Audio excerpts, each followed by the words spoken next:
Hello and welcome to Centurion's Corner, and today we are reviewing from G.I. Joe Classified Dusty. Now, as you know, we're not a massive fans of G.I. Joe on it. Well, we are a fan of G.I. Joe. I just mean we don't go out there collecting every single figure that is about.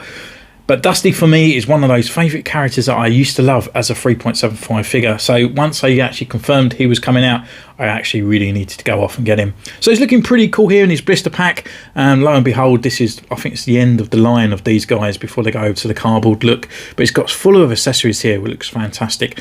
On the top, he's number 49 here in the classified range. We've got a really nice picture of Dusty down this part as well. And the illustrations as well on the other side looks pretty cool. Where he's like tracking his prey on this side. On this side, we've got his stats and his 49. And on the back, we've got more of that kind of collage of all the characters. So I guess without further ado, let's crack this bad boy open. So here he is in the blister pack. We've got quite a lot of extra plastic and all that down the bottom. There's no other accessories that are hidden underneath the packaging. So we get him out for his first impression. And I've been really waiting for this figure and the Crimson Guard as well. I think I might go down the line and get him. But yeah, this guy's looking really nice. Really cool details on there. I do feel like he's lacking a little bit more extra brown markings and stuff around on his chest there. But yeah, we'll take him away for his review and we see you in a moment.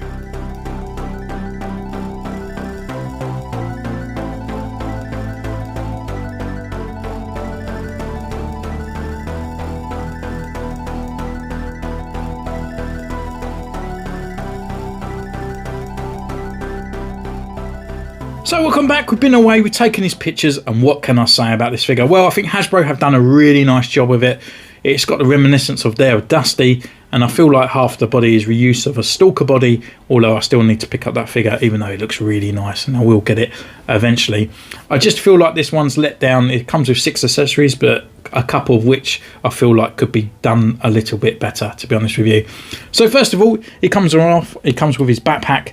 Done in this big large blob of brown plastic. There's no extra paintwork on there, so you can't actually see the details there in the differences of these sort of like water bottles and these other kind of like sort of the clips and stuff around on the back of the actual backpack itself.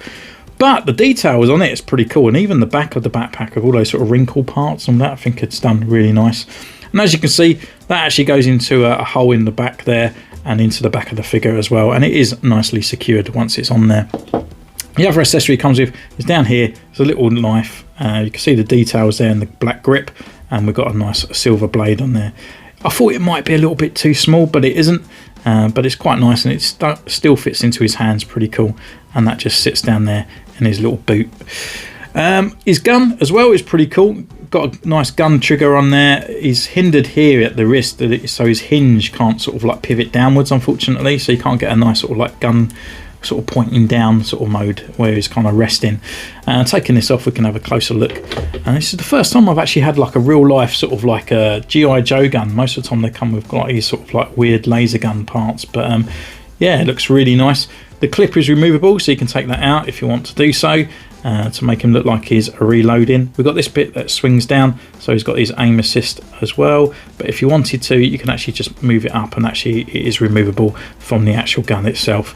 But the details on there are really nice. There's no way of actually attaching it to the figure, so he always has to carry it, unfortunately.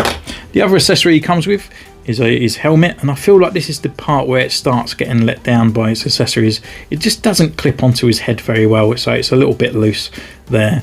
Look around on the back, the details all there are really nice. It kind of blends in well with the figure, and then you've got the straps as well. That's kind of just sort of undone. The actual goggles as well is another separate piece. You can actually put it over the top of this strap that's already moulded on there, and it kind of keeps it in place to do so. If not, you could take it off and hang them around his neck just like so, if you're wanting them to look that way. Or it comes with another set of goggles which are slightly smaller that can actually just sit on the top of his head like so, or you can bring them all the way down to go over his eyes, and so you can actually plug that on there and then plug that onto his head as well, so you've got that look if you like. But I just feel like these extra goggles are just unnecessary, to be honest with you. I've never really seen Dusty like that, but I mean, I didn't read all the comics and stuff, but for me, I kind of rather a sidearm rather than these extra goggles, to be honest with you. So overall, he's pretty cool, and we'll go through his articulation, and the articulation again is pretty cool. So head turn left, right, he can look down, he can look up with that extra ball neck movement on the top and the lower neck down there. Gets quite a good look around. Arm wise, full rotation at here, comes up to about 90. We've got a nice butterfly joint in there. Rotation at the upper bicep, got a double elbow as well, pinless. Rotation at the wrist, and it's also on a hinge. This one goes inwards when this one goes up and down, but obviously, as I said, you can't get to it.